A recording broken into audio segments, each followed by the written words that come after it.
E aí, turma, como é que vocês são? Tudo bem? Espero que sim. Estamos de volta e agora sim com a grande final, né?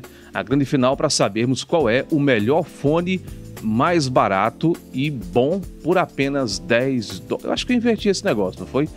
Acho que é o melhor e mais barato até 10 dólares. Acompanhe aqui o nosso vídeo.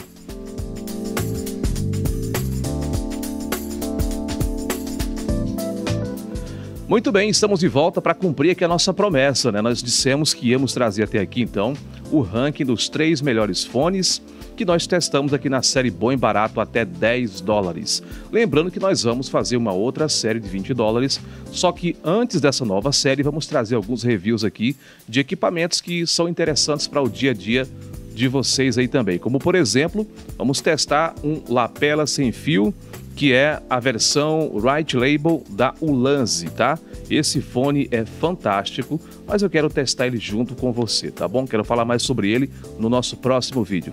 Gente, é o seguinte, nós testamos aqui ao todo 8 dos fones que nós compramos. Compramos 9, na verdade, um deles nós perdemos e testamos 9 fones, sendo que, 8 fones, sendo que 7 eram com fio e um Bluetooth. O Bluetooth foi apenas para trazer aqui uma noção de como é o som de um Bluetooth. Mas, na verdade, esse fone Bluetooth da Lenovo, ele não é um concorrente direto dos nossos fones aqui com fio. Então, testamos na prática 7 fones que nós pesquisamos no AliExpress, fones que são da KZ e da QKZ, que são uma das duas marcas mais populares na internet. As pessoas sempre falam muito bem desses fones. É claro que tem centenas de outras marcas, mas algumas são tão desconhecidas que não vale a pena a gente arriscar, né, num produto tão desconhecido. Então trouxemos aqui, basicamente, fones que as pessoas já usam e já conhecem a qualidade, né? Então fizemos aqui uma avaliação, uma disputa, e eu trouxe aqui algumas anotações e vou passar para vocês as minhas impressões sobre esses fones que nós testamos. Pessoal, antes de falar aqui sobre as minhas avaliações finais, sobre os 3 melhores fones, na verdade aqui, o ranking do primeiro, segundo e terceiro colocado, a nossa proposta aqui é sempre trazer um conteúdo extra para você, né? Alguma informação que seja útil para a sua formação pessoal ou profissional. E hoje eu quero falar sobre espacialidade. Vou até anotar aqui, que eu não anotei, e essa palavra ela é muito interessante, né? Espacialidade. Gente, eu vou gravar tudo isso aqui sem corte, deixar para você do jeito que estiver aí, tá bom? Pessoal, antes de falar sobre isso, queria pedir para você que deixe aqui o seu like se você achou interessante aqui o nosso conteúdo, porque muitas vezes eu vou observar aqui, tem bastante visualizações, só que o pessoal sai e esquece de dar um joinha. O que acontece com isso? Atrapalha o YouTube a fazer a entrega desse material para outras pessoas que gostam do assunto como você. Então vamos praticar um pouquinho aqui a gratidão, tá bom?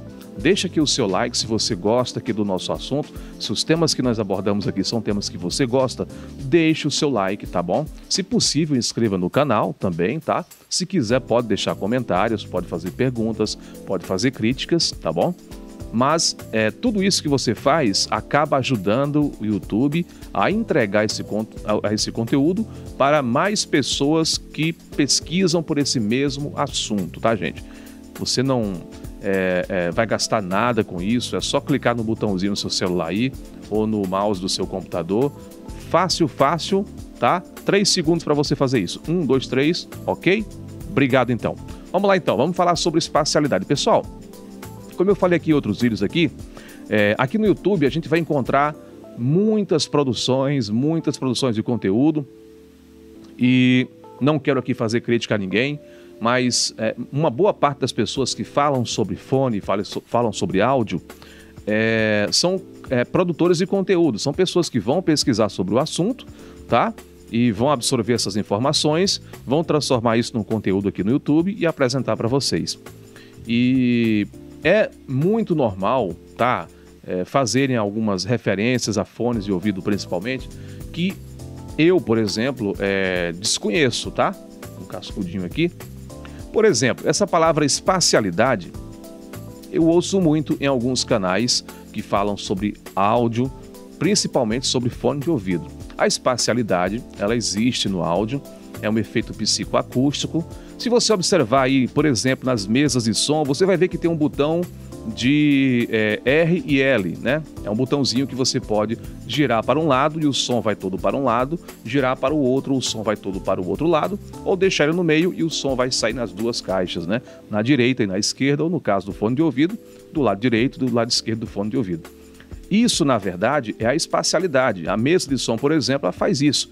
Ela direciona, né, o áudio para um canal ou para o outro. No estúdio, lá na gravação, o produtor, o engenheiro de áudio, ele decide se alguns instrumentos vão ficar mais para o lado esquerdo ou totalmente para o lado esquerdo, ou mais para o lado direito ou totalmente para o lado direito, e aqueles que vão ficar no centro, no meio, tá? Lá tem uma mesa de som exatamente a qualquer mesa de som que você conhece. Ele só vai decidir de que lado esse botãozinho vai ficar, se é no meio, na direita ou na esquerda. Tanto para a direita como para a esquerda, ele pode decidir se vai ficar 100%, ou 80%, ou 50%, enfim, vai do gosto do produtor musical da banda, ok? Por exemplo, instrumentos como o kick, né, que é o bumbo, aquele tambor maior que fica na bateria, né? Em algumas regiões é chamado de bumbo, em outras regiões do país é chamado de kick, tá? O kick da bateria, ele sempre vai ficar na posição central da mixagem, porque ele tem que aparecer no centro da imagem sonora, ou seja, imagem espacialidade. A caixa da bateria, que na bateria real fica mais ou menos na frente do baterista, alguns deixam bem entre as pernas para poder ter um pouco mais de dinâmica para tocar, alguns gostam de deixar ligeiramente para a esquerda, isso não faz diferença, tá? Mas de qualquer forma fica na frente do baterista. E na mixagem, essa peça de bateria também vai ficar na mix no centro.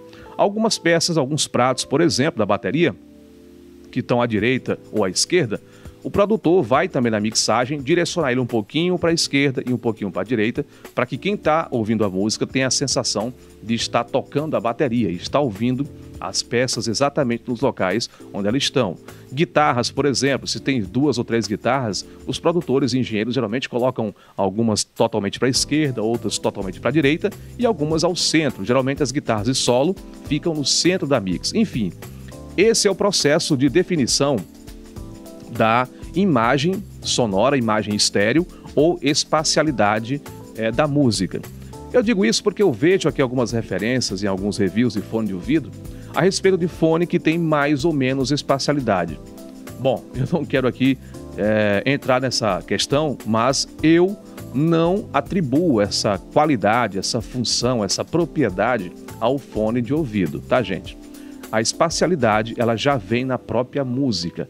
Tudo que o fone vai precisar fazer é reproduzir bem o áudio que ele recebe. Então, o fone ele não tem mais ou menos espacialidade, mais ou menos imagem estéreo. O que ele tem, na verdade, é uma boa ou uma má reprodução dos sons que estão naquela área da mixagem, né? Por exemplo, guitarras são sons médio agudos, né? Se o fone, por exemplo, não tem uma boa reprodução de médio agudo, a sensação de espacialidade no fone vai também ficar prejudicada, mas isso não é uma propriedade do fone, tá, pessoal? Isso é uma característica da música, né? A espacialidade ela é definida na mixagem e não ela não tem nenhuma influência, na verdade, no fone de ouvido. Portanto, é errado dizer que um fone tem mais ou menos espacialidade. Bom, espero que você tenha entendido um pouquinho mais aqui sobre áudio, né? Tirando dúvidas, nos outros vídeos também, cada um deles eu vou trazendo alguma informação a mais e assim a gente vai evoluindo juntos aqui, tá bom? Então vamos lá, vamos para o que interessa, que é saber quais são os fones que nós testamos aqui, que estão em primeiro, segundo e terceiro lugar, terceiro colocado, na melhor qualidade sonora, né?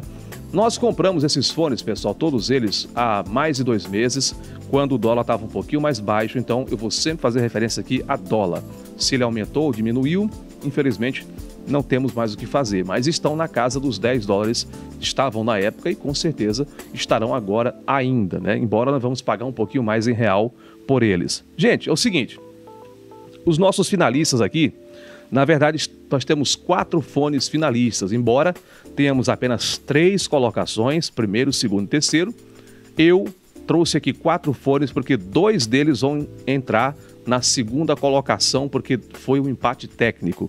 Eu, inclusive, considero que esses 2 fones são os mesmos fones, apenas com referências diferentes e pequenos detalhes que você vai ver aí, tá bom? Vamos lá? E no terceiro lugar, eu queria apresentar para vocês esse que foi um dos fones mais diferentes de todos os outros, hein? Ele chegou assim já, todo chegando, é um fone diferente, ele tem 2 drivers, na verdade, 2 drivers dinâmicos. Eu gostei muito, né, porque é um modelo diferente, ele tá aí para você ver na imagem agora, é o KZ-ZSE, tá? Esse fone, ele é extremamente particular pelo seu design, né? Eu fiquei bastante impressionado porque ele é um fone muito bem construído, tem um excelente cabo, um dos melhores cabos de todos os fones que nós testamos aqui. O seu conector também é de excelente qualidade, o tipo de conector que passa segurança e durabilidade. Só que no quesito sonoridade, ele tem algumas coisas que eu não recomendo para o primeiro e o segundo lugar, porque ele tem um boost de grave, tá?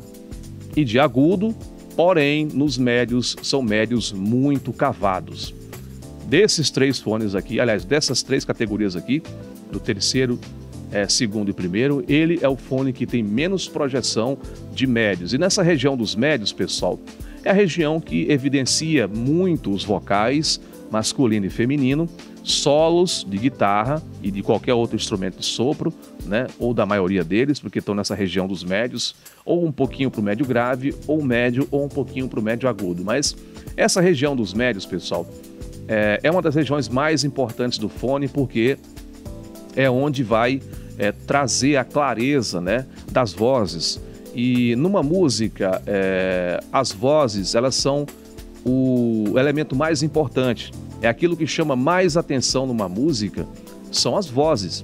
Assim como numa foto, a coisa que mais chama atenção numa foto de uma pessoa são os olhos, porque a gente tem uma tendência a olhar nos olhos das pessoas. Na música, o que chama mais atenção são as vozes, são os vocais.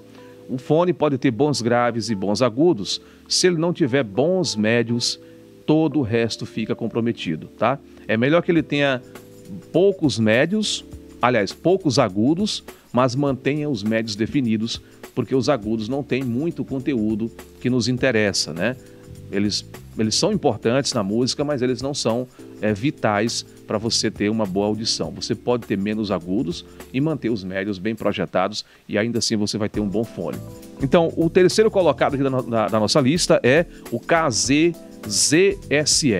um fone que é muito bem fabricado, bem construído, mas infelizmente não apresentou a melhor sonoridade para o segundo e o primeiro lugar. No segundo lugar, pessoal, agora sim eu quero trazer para você aqui os nossos 2 finalistas, porque eu ouvi bem esses fones, ouvi bastante eles, e embora eles sejam apresentados aí como fones diferentes, eu não senti nenhuma diferença sonora em nenhum dos 2. Inclusive, eles se parecem muito fisicamente. Eu dei uma olhadinha ali com a lupa, porque essa cuba deles ela é um pouco transparente. Eu coloquei uma lupa ali para dar uma olhadinha, para ver se eu via alguma diferença interna. E me parece que esses 2 drivers internos aí, dinâmicos, são exatamente os mesmos, pessoal. Eu não senti nenhuma diferença entre esses 2 fones. Se existe, é muito sutil, não faz nenhuma diferença numa avaliação cega. Bom, os 2 fones são esses aí, é o QKZ-ZXN ZS10 e o QKZ-ZXT, tá? Esses 2 fones, eles têm um grave também um pouquinho reforçado, um pouquinho acentuado, mas bem menos do que o KZ-ZSE, e os agudos deles também não são muito excessivos, são agudos moderados, tá? E o que me convenceu a colocá-los aqui em segundo lugar foi justamente essa faixa dos médios. Esses fones apresentam uma reprodução de médio bastante clara e definida, que deixa as vozes muito naturais, vozes quentes, né? Os sons ficam realmente muito bonitos, muito macios nesses 2 fones. Os agudos deles são um pouquinho baixos, poderia ser um pouco mais, né? Na verdade, eu digo baixo em relação ao nosso primeiro colocado, ok? Que eu ainda vou falar ainda. Então, ele tem menos agudo do que o nosso terceiro colocado, que é o KZ-ZSE, e tem menos agudos também do que o nosso primeiro colocado aqui, tá? Então, ele não é muito bom nos agudos, mas são agudos suficientes para não prejudicarem o restante da faixa sonora, né? Os médios desses dois fones aqui foram os melhores médios que nós tivemos entre todos os fones que nós testamos aqui, tá? E eu poderia colocar esses dois fones aqui, inclusive qualquer um deles, como primeiro lugar. E agora eu vou explicar para você por que eu não fiz isso, porque eu vou falar do primeiro colocado. Pessoal, o primeiro colocado, se você acompanhou aqui os nossos vídeos, talvez você já saiba até qual seja o nosso primeiro colocado. O primeiro colocado eu vou atribuir ao CCA-CRA. O CCA-CRA tem graves, médios e agudos bem equilibrados e bem definidos, tá? Por que eu não coloquei então o CCA-CRA em segundo e os anteriores em primeiro? Seguinte, pessoal, o CCA-CRA, ele é um fone que eu indico para você que é músico ou para você que quer um fone de ouvido um pouco mais próximo de um som de referência, tá? Porque ele tem um agudo mais nivelado com o médio e com o grave, tá certo? Porém, para você ouvir música, você que vai passar horas e horas com fone de ouvido, eu não indico o fone CCA-CRA e nem nenhum fone de referência, pessoal, porque fones de referência, eles têm uma tendência a causar fadiga auditiva com muita rapidez, tá? Você não suporta ouvir um fone de referência durante uma hora, tá? Dependendo do estilo musical, por exemplo, um rock, você vai ficar com seus tímpanos zumbindo, porque fones de referência são muito claros e definidos em toda a sua extensão de frequência. E os médios e agudos costumam provocar bastante fadiga auditiva. Então, fones que são de referência ou que se aproxima disso, não são fones recomendados para você passar horas e horas e horas ouvindo música. Então, nesse caso, eu faço aqui essa observação, tá? Se você é o tipo de pessoa que é um músico, que você quer realmente ouvir um som um pouquinho mais perto de um som de referência, o CCA-CRA é um fone indicado para você. Se você é um profissional da área de áudio, se você grava, se você edita, se você faz spot, vinhetas, áudio para aqui o YouTube mesmo, né? Você quer ouvir um pouco mais o áudio com aquela qualidade mais flat, o CCA-CRA é o fone para você também, tá? Agora, se você é simplesmente um cara que quer apreciar música, que quer passar horas e horas ouvindo música, eu já recomendo qualquer um dos nossos dois aqui finalistas do segundo lugar, que é o QKZ-ZXN e o QKZ-ZXT. Os médios desse fone, pessoal, desses dois fones aqui do segundo lugar, são os melhores médios de todos os fones que nós testamos aqui, inclusive bem melhor do que o CCA-CRA, tá? Ele tem um pouquinho mais de grave do que o CCA-CRA, mas é muito pouco. Ele tem médios muito mais claros, definidos e quentes do que o CCA-CRA, só que no agudo ele é um pouquinho inferior ao CCA-CRA, tá? Por isso que o CCA-CRA é mais indicado para músicos ou pessoas que trabalham com áudio, tá? Se você simplesmente quer um bom fone para você passar 2, 3 horas ouvindo música, eu recomendo que você fique então com um dos nossos dois finalistas do segundo lugar, que é o QKZ-ZXN e o QKZ-ZXT. Pessoal, todos esses fones eu comprei no AliExpress. Vou deixar aqui na descrição, tá? Links dos menores preços que eu encontrar. Também não vou pela regra do mais barato, pessoal. Tem que seguir um certo cuidado também, né? Você tem que fazer um filtrozinho lá, ver as recomendações do vendedor. Mas eu vou procurar um bom link de um vendedor, fazer um filtro, né, desse vendedor, dessa loja, para saber o tempo que ela já está vendendo, a quantidade de recomendações positivas e negativas, e apresentar aqui e trazer para vocês boas indicações, tá certo? Mas você também pode fazer a sua pesquisa, tá? Eu não garanto para você que eu vou escolher o mais barato de tudo, porque de repente, se o mais barato não tiver as qualificações, não passa uma segurança para a gente apresentar aqui para você, tá bom? Mas todos esses fones você vai conseguir comprar aí por aproximadamente R$60, 65, no máximo R$70. Eu acho que o dólar está aí por volta de quase R$6, então ainda dá para comprar. Aliás, alguns desses aqui, inclusive, são fones que você vai encontrar por volta de R$40. Então, todos eles vão estar bem próximo aí dessa faixa aí de $10, tá certo? Bom, gente, essa foi então a nossa primeira série Bom e Barato até $10. Espero que você tenha gostado. Veja novamente os nossos vídeos aí para você ouvir um pouco mais sobre cada um desses fones que nós apresentamos aqui. E mais uma vez pedir para você, se esse conteúdo é o tipo de conteúdo que você gosta, dá aqui um joinha pra gente, tá? Coloca aqui os seus comentários também. Tudo isso ajuda o YouTube a recomendar o nosso vídeo aqui para outras pessoas que pesquisam por esse assunto também, tá bom? Vamos praticar gratidão e assim todos nós ganhamos com isso, tá bom? E fica ligado e acompanhando que nós vamos trazer mais uma série de fones bons e baratos, agora na categoria $20, porque os próximos vídeos que nós vamos fazer, vamos trazer aqui um mix de reviews e de avaliações também de equipamentos, de produtos eletrônicos, tanto de áudio como também de vídeo. O nosso próximo, que nós vamos testar aqui, é este fone, aliás, esse microfone também, só que é um microfone do tipo para celular, tá certo? Do tipo lapela, aliás, para celular. Gente, eu trabalho com áudio, com vídeo, temos uma produtora e esse é um produto que me ajuda bastante aí nas minhas gravações externas, tá bom? Eu uso ele para gravar o áudio direto para o meu celular, porque isso me dá liberdade para deixar a câmera gravando outras coisas, né? Eu consigo fazer aqui o áudio, a captação do áudio também por aqui. É bem rápido, bem prático e eu pesquisei vários outros modelos de fones de lapela para celular e quero trazer para você a minha avaliação sobre este equipamento, que inclusive eu uso ele, tá bom? Acompanhe os nossos vídeos aí, forte abraço e até a próxima.